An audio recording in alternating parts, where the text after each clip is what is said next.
Howdy, folks. I'm Wally, the workaholic weevil, I'm Amber. and here's some more work. Alright, folks, our first letter is titled, Am I a jerk for not allowing my friend to invite her boyfriend to a group holiday after he complimented me? I'm a 28-year-old female, and I have a friend, Lucy, who's also 28, and we've been friends for around 5 years, and she's been dating her boyfriend, Harvey, for just over a year. Harvey has given me bad vibes from day one. I find him abrasive and overbearing, and while I realize everyone's relationship is different, his idea of what is appropriate to say about his relationship in company really rubs me the wrong way. All of our mutual friends have recognized these things about Harvey, but we all tolerate him for Lucy's sake, and he has formed friendships with some of our boyfriends. I organized a holiday in June and invited our core friends and their partners, and I'm paying for the travel and accommodation for everyone. Well, last week, a few of us went out for some drinks. The conversation turned to exercise, and I made a joke about how I forced myself to go to Pilates so that I can maintain my figure for my boyfriend. Harvey then said something to the effect of me being a dream woman, and he wished that Lucy would make the effort for him and that I should invite her to Pilates with me. He also made an absolutely vile comment about how flexible I must be. Everyone at our table looked shocked that he would say something like that, except Lucy, who just looked embarrassed. I told Harvey that that was an extremely rude and creepy thing to say, but he doubled down and said that he hadn't insulted me and that I should just stop being so uptight. Well, the more I thought about it, the more I felt upset by what Harvey had said, and the less I felt comfortable with seeing him in the future, and especially with him coming on the trip. I don't like him, but now I feel like I have to be hyper-conscious of his behavior. It might be a slight overreaction, and maybe he didn't mean anything by it, but now even when I think of him, I just feel slimy. My boyfriend said that I shouldn't have to have someone staying with me that creeps me out like that, and ultimately I agreed. So I called Lucy and said that I would really prefer if Harvey didn't come on the trip in light of the way he behaved when I last saw him. Well, Lucy said that I was overreacting to what Harvey had said. It was a compliment, and in any case, it was just the alcohol talking. She said that if he didn't go, that she wouldn't be able to go either, and that I just wanted an excuse to exclude him because I never liked him and was always judging him. I wasn't budging, and once she realized, she hung up. She has now gone and told everyone in the group that I won't allow him to come, and it's split in the group pretty evenly.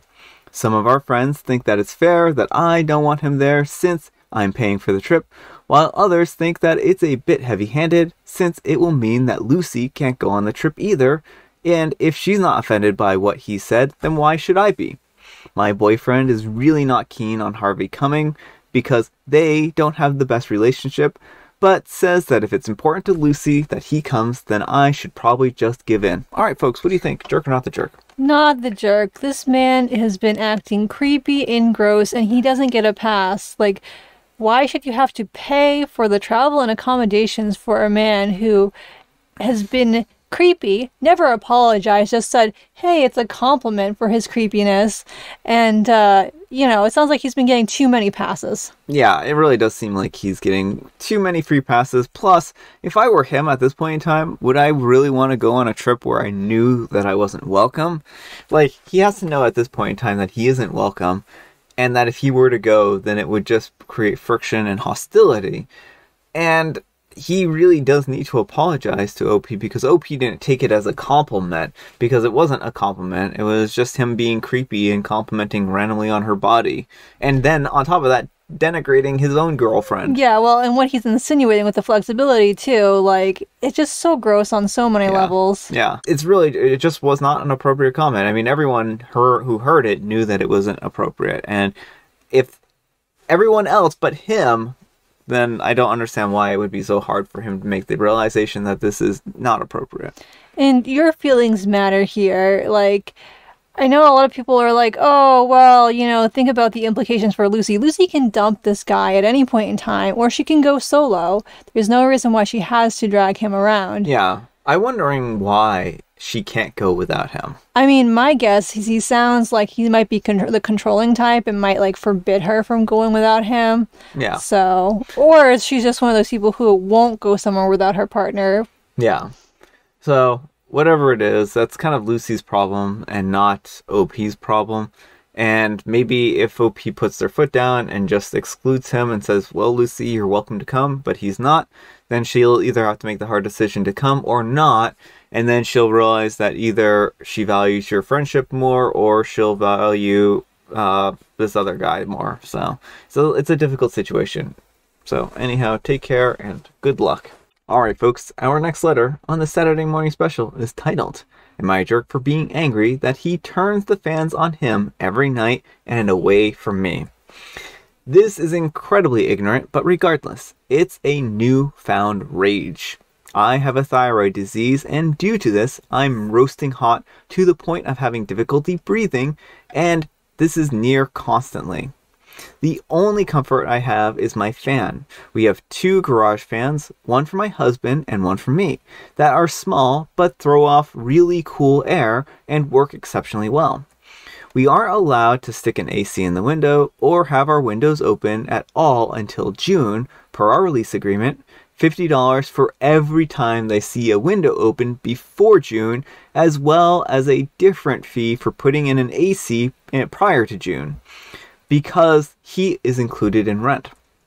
When I go to sleep at night, the fan is pointed directly at me. My husband goes to bed much later than me, and lately I've been waking up at 2 to 3 a.m. drenched in sweat, and both fans pointed towards my husband, who is cocooned in 2 blankets. He gets cold easily. So basically, he has both fans on him for no reason. I'm quite admittedly becoming infuriated with waking up drenched in sweat, to a point of feeling like I have wet the bed. It's disgusting. I feel filthy and I'm uncomfortable, and it's for no reason. As I said, it's because he's wrapped up in 2 blankets with both fans while I have no blanket on me. No fan, and I'm drenched. I asked him to stop, and originally he tried blaming the cats for knocking it into the fans and making it move, which is possible. They are your typical cats who love being jerks and knocking things over.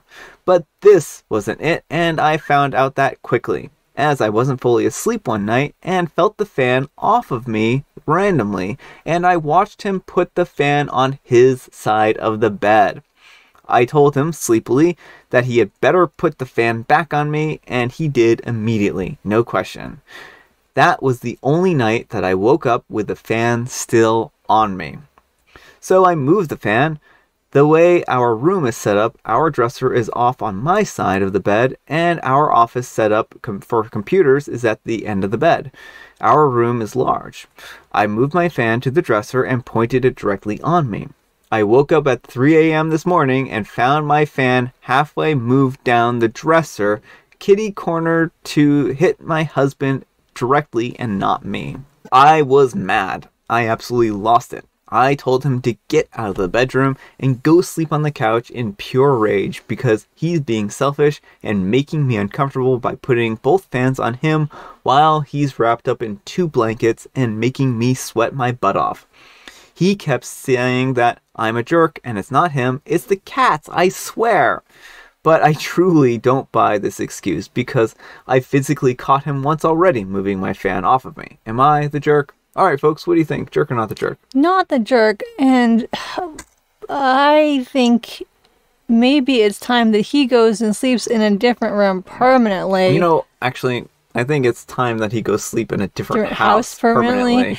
Like, who does that to their partner? Like, I understand, I like the feeling of sleeping under blankets, but like, he can take one of those blankets off. Mm-hmm. You know, he does not need to have both blankets, you know, and he has so little regard for OP's comfort. Like, he knows she has a thyroid condition. He's like, I'm just going to take take her fan, and then blame this all on the cats. And I could see that it being possible for a cat to knock into a fan slightly and then move it slightly, but how does a cat move a fan off of the dresser onto the ground, right? Exactly. And like this is like a consistent thing. Like with cats, they're kind of random in their motion. So yeah, like maybe if it happened once in a while, it could be the cats, but every single night, no. The cats are not like your husband's BFFs moving the fan on him. Yeah. And I do want to address the whole rent thing. I think that them not allowing you to open your windows at all until June sounds mighty suspect. I don't even know if that is legal to do, right? I know that they're including heat in the rent, but if you aren't having your heat on, then that's not going to impact the heat costs, right? And why would you have both the heat on and the window open? So I would hope that you would basically keep the window closed or open and heat off at that point in time, and then just allow the natural weather to warm it. So I really think that this seems very suspect, and I would contact some kind of legal entity to see if it's even legal for them to do this. Yeah, there are renters' rights organizations out there. I don't know any specifically, but if you Google your area and renters' rights, you may be able to find an organization that can help you. Yeah. So, yeah, OP, I don't think that you're a jerk in this situation, but your husband is gaslighting you, and gaslighting is psychological abuse. And this is not a good situation. He is being manipulative, he's lying to you, he's trying to convince you that you're just going crazy. Yeah, it's ridiculous. So, anyhow, take care and good luck with finding a new husband. All right, folks, it is tea time. Grab your beverages of choice. I've got some actual tea today because it's actually Friday night while I'm recording this. And Amber's got a joke. What would you call getting paid to sleep? Well, I would call getting paid to sleep being a writer. That's rude. I most certainly do not get paid to sleep. I'm just kidding. In fact, I don't get paid yet. I would call getting paid to sleep somebody's dream job. Yes. Ah, that's good. I like it. That's very clever. And I have Earl Grey. But isn't writing your dream job? Well, yes. And but so, I mean, it's like sleeping then. It's not like sleeping at all. Yeah, well, pinch yourself and see if you're awake. Pinch, pinch. Yeah, I'm very much awake. Yeah, I don't believe it. But why are you holding that pen like that? Somebody send some help. All right, folks, that's all the time we have for today. Thank you so much for watching. Happy Saturday. I hope your Saturday is relaxing. I hope it's calm, and I hope it's going well for you. Amber, we need some moral guidance, and please tell it using SpongeBob characters. You know, I do feel like the second story could actually fit into this. Like, I could definitely see SpongeBob and Patrick coming into Squidward's house at night and, like, just, like, moving his fan. And so, I don't know if there's any moral there, but, like, I think you could make a SpongeBob episode out of that. And then they'll just be like, who, what? Like, you know, because they just mess with him because they can. Yeah. And the moral is that Squidward always loses. That is unfortunately the moral, which is a very, very sad because Squidward is great. Thanks so much for watching, and we will see you all tomorrow. Bye.